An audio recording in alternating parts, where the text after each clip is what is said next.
Hello everyone, Pungki here. Welcome to Jalan-Jalan Backpacker. Ini bagian kedua aku cerita pengalamanku bersiap-siap berangkat backpacking ke 7 kota di 3 negara, Vietnam, Kamboja, dan Thailand. Di sini akan ada tips-tips traveling yang mungkin bisa dicontek dan diterapkan kalau kamu mau traveling.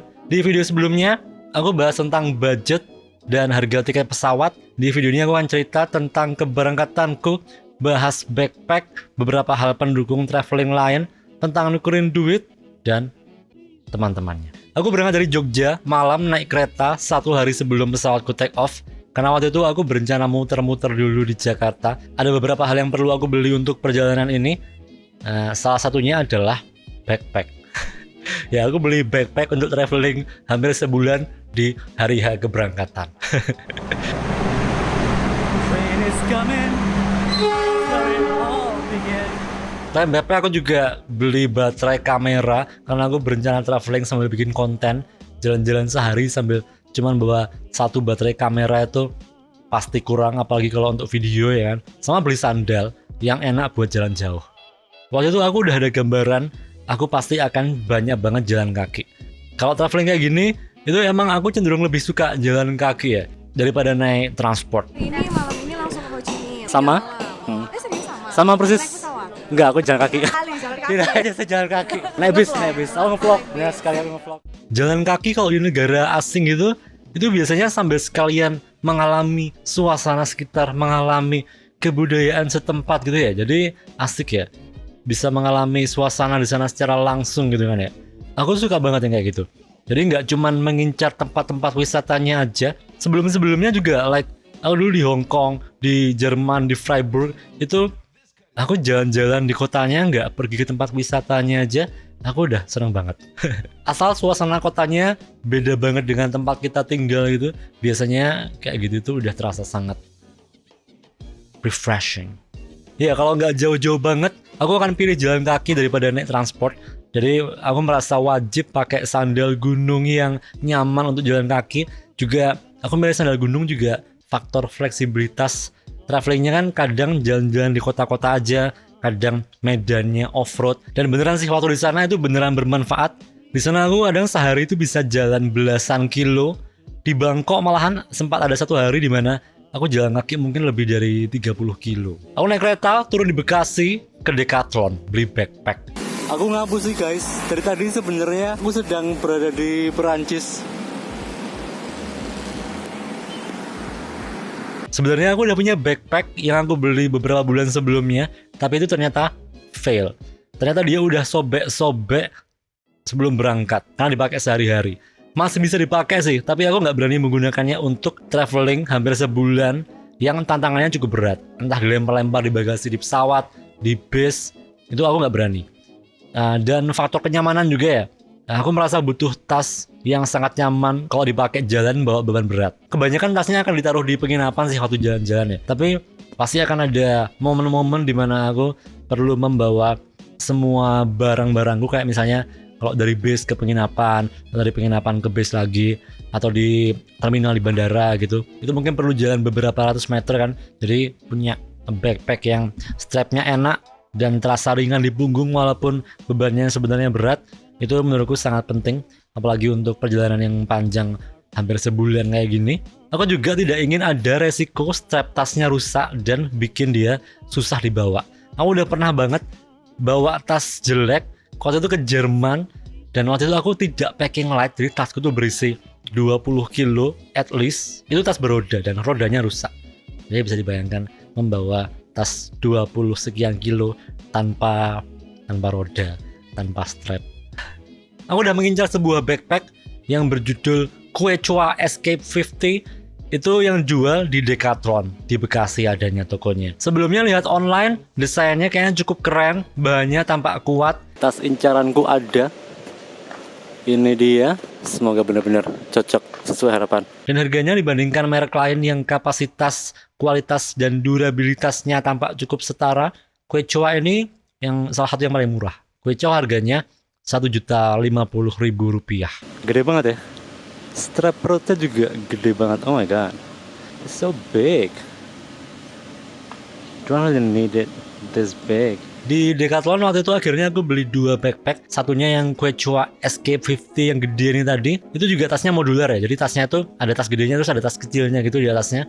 Terus yang satunya lagi itu juga backpack Quechua, backpack tipis gitu yang ringan banget. Ini salah satu contoh kayak yang aku mention di video pertama aku kemarin ya. Aku akan cari hal-hal yang cenderung murah, tapi kalau ada opsi lain yang lebih nyaman dan itu masih masuk budget, aku akan memilih opsi itu. Untuk backpack ini sebenarnya aku menyediakan budget 1,5 juta. Itu untuk jaga-jaga kalau misalnya Quechuanya waktu aku beli itu nggak ready stock atau mungkin Quechuanya nggak sesuai harapan. Kalau seperti itu mungkin aku harus beli tas lain. Mungkin aku harus beli Osprey Farpoint yang harganya 1,5 juta.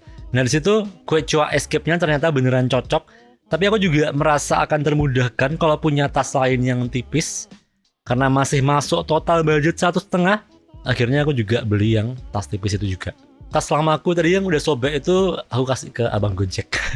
Jadi konfigurasi packingnya waktu itu aku bawa tas gede Quechua itu ada tas modularnya 1 terus sama tas tipis. Backpack gedenya buat bawa baju, backpack tipisnya buat bawa laptop, terus kamera itu aku taruh di tas kecil modularnya Escape 50 ini tadi. Kalau naik pesawat atau bus itu yang masuk bagasi itu cuman Quechua yang gede itu aja.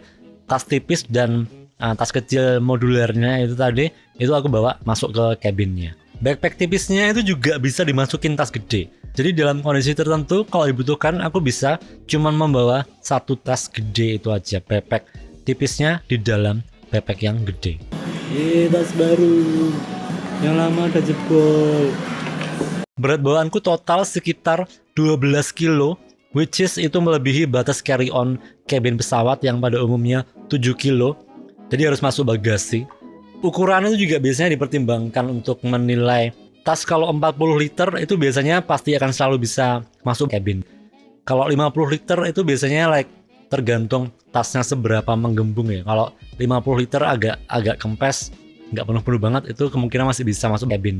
Kalau 50 liter agak menggembung penuh itu sambil berdoa semoga petugasnya tidak menyuruh itu dimasukkan di bagasi. Kalau aku traveling nggak sambil bikin konten dimana aku nggak butuh laptop. Oh ya, waktu itu laptopku itu gede dan berat. Jadi mungkin kalau nggak bawa laptop sebenarnya barang-barangku bisa di bawah 7 kilo untuk 1 bulan itu. Karena udah tak kali ya, aku bawa bajunya tuh sedikit banget. Dengan rencana nanti di sana pasti akan pengen beli kaos. Jadi sekalian aja beli kaos di kota-kota berbeda dengan tulisan negara kota berbeda-beda sambil kaosnya itu dipakai sekalian gitu. Ya jadi sebenarnya bawaanku waktu berangkat itu cukup ringan untuk ukuran traveling sebulan. Untuk traveling sebulan gini, backpack 40-50 liter itu biasanya cukup untuk bawa baju seminggu atau 1,5 minggu. Itu nanti kita akan perlu nge-laundry waktu di sana ya. Tempat laundry biasanya ada-ada aja. Jadi penginapan juga pasti ada service laundry-nya. Itu biasanya juga bisa kilat sehari selesai, jadi tidak mengganggu jadwal traveling kita. Habis dari Decathlon, aku jalan-jalan di mall di dekat sana, makan siang, ngecas HP, terus menjelang sore aku naik KRL ke Jakarta ke Mall Puri Indah ya kalau nggak salah ya. Mall Puri Indah yang udah nggak jauh-jauh banget dari bandara. Aku beli baterai kamera itu aku minta gosen ke situ. Di mallnya tuh aku juga beli sandal gunung yang enak buat jalan jauh. Sandalnya yang aku beli itu Skechers. Itu sandal gunung yang sayangnya tidak bisa aku rekomendasikan karena itu kayaknya cuma ada sekali dan nggak diproduksi lagi. Kalau kamu nemu sesuai gambar yang di videoku ini, itu recommended banget. Itu kalau kamu mau beli itu recommended banget. Ini sandalnya solnya tebal dan waktu masih baru itu empuk banget. Penampakannya juga keren dan buat jalan jauh baik di jalanan kota maupun untuk mendaki gunung lewati lembah itu juga aman-aman aja, nyaman-nyaman aja. Tips traveling penting juga itu cari tahu medan jalan-jalanmu kira-kira seperti apa dan pakailah alas kaki yang sesuai. Akan malas banget kalau kita pakai sepatu atau sandal yang sedemikian rupa yang bagus tapi ternyata medannya off-road, becek dan pakai sandal ini nggak enak. Itu akan malasin banget ya. The climb was pretty hard. Look at that. It's not like actual stairs. Oh, it's a hole. Cambropios, guys. These are honestly going even higher. Mateni, guys. Yeah, look just like that. Di mall itu aku juga sebenarnya cari tempat yang enak untuk istirahat aja sih, sambil nunggu flightku itu baru terbang malam harinya, pagi harinya jam 1 pagi. Sengaja pilih yang jam segitu dengan harapan aku sampai Hanoi sekitar pagi atau siang dan aku bisa langsung explore. Tapi spoiler alert, itu fail karena ya ternyata aku capek hari sebelumnya tuh muter-muter Jakarta, dan waktu perjalanan dari Jogja ke Jakarta di kereta aku tidak tidur.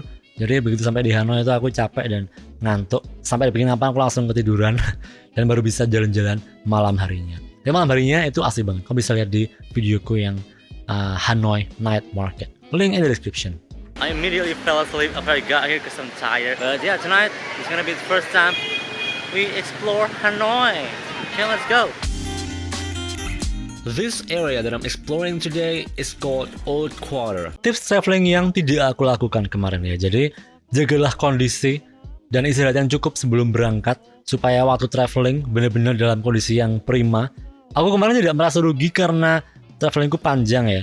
Tapi kalau kita misal cuma traveling 2 atau 3 hari gitu, kalau kita kecapean dan hari pertamanya nggak bisa traveling dengan enak, itu kan juga ya mengganggu kepuasan travelingnya juga ya. Aku makan malam dan muter-muter gak jelas di mallnya tuh. Guys, aku pesen sate sapi yang dihidangkan sedemikian rupa. Ini bukan hot plate ya, ini murni hiasan aja. Bagaimana kalau kita sumut bawahnya? Jam 10 berangkat ke bandara. Ini terutama buat yang belum pernah naik pesawat mungkin ya, datanglah ke bandara beberapa jam sebelum jam keberangkatan. Tada, tiba-tiba langsung di Soekarno-Hatta. It's been a long day in Jakarta sebenarnya. Tapi dari tadi aku nggak bisa filming. Di bandara aku nuker duit, which is nggak recommended sih ya nuker duit terlalu mepet gini sebenarnya. Nuker duit ini kalau kita pergi ke negara yang deket banget dengan Indonesia, kayak Malaysia atau Singapura, atau negara yang banyak turis dari Indonesia kayak Thailand, atau negara yang di sana banyak orang Indonesianya kayak di Hong Kong misalnya banyak TKI-nya, itu biasanya nuker rupiah di negara itu biasanya bisa-bisa aja dan nilai tukarnya biasanya cukup bagus. Tapi negara-negara lain itu tidak recommended membawa rupiah ke negara itu karena kalau di Vietnam ini malah mereka nggak nerima tukar duit rupiah sama sekali. Jadi paling aman kalau keluar negeri itu bawalah duit USD, bawalah duit dolar Amerika aja. Jadi di Indonesia tukar rupiah ke dolar dulu, terus berangkat sampai sana dolarnya ditukerin mata uang setempat. Dolar Amerika tuh biasanya nilai tukarnya tetap bagus-bagus aja, baik waktu di Indonesia maupun di luarnya. Kalau misal bawa Vietnamese dong dari Indonesia, itu sebenarnya juga bisa-bisa aja ya. Tapi aku nggak yakin nilai tukarnya bagus kalau Indonesia. Tapi nggak tahu juga ya. Kalau emang bagus ya, mungkin sebenarnya bisa kayak gitu juga ya. Kalau kamu nemu penukaran Vietnamese dong di Indonesia yang bagus nilai tukarnya, ya langsung bawa Vietnamese dong juga tidak apa-apa. Tidak bisa check-in mandiri. Ngantri check-in masih malas ngantri soalnya. Habis ini check-in terus ngejoin duit, aku belum ngejoin duit. Oh my god, semoga di bawah kata mas-masnya di sambil nunggu bisa di sana ada money changer. Aku nuker duit rupiah ke USD di bandara waktu itu malam-malam jam segitu, tempat yang buka tinggal satu tidak ada pilihan lain, terus berangkat deh naik pesawat transit di Kuala Lumpur. Nah, aku berarti udah pernah ke Kuala Lumpur sebanyak 3 kali, tapi semuanya transit. Terus lanjut terbang ke Hanoi. Di perjalanan aku banyak tidur karena hari sebelumnya capek muter-muter tadi. Waktu naik pesawat, waktu masuk area Vietnam itu dari atas bisa kelihatan area Vietnam Selatan itu ada Sungai Mekong yang bercabang-cabang. Di situ juga agak ke sana tuh ada Ho Chi Minh City. Jadi itu pesawatnya terus ke utara sampai ke Hanoi. Oke, begitu cerita pengalamanku berangkat backpacking ke 7 kota di 3 negara, Vietnam, Kamboja, dan Thailand. Semoga video ini bermanfaat. Like this video, komen, subscribe kalau kamu belum subscribe. Thank you for watching and see you in the next video. Oh my god, we're in Vietnam.